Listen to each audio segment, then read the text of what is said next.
We'll guide you through how to create a new document in MS Word. If you find this useful, then consider subscribing and liking the video. Here we are in Microsoft Word, and so you're wanting to go and create a new document. We're guiding you through this step by step.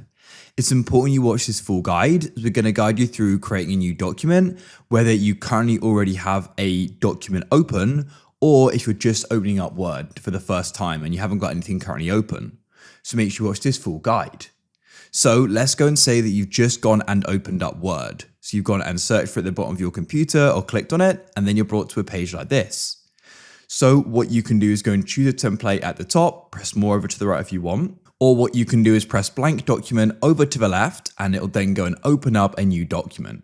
You can press file in the top left and go down and press save as, and you can go and press browse down here, and you can go and type in new, and you can then go and save it, and you've got a new document there. Alternatively, if you already have been working on a document and it looks like this, and now you want to go and create a new one, what you then need to do is you want to go to the top left of it, and you want to go and press on the save button first of all, just to go and save your current work.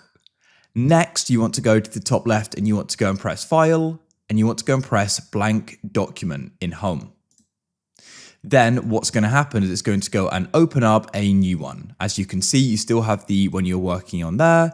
You could go to the top and go and close it, or you can keep it open, it's up to you. And you then got this new one here.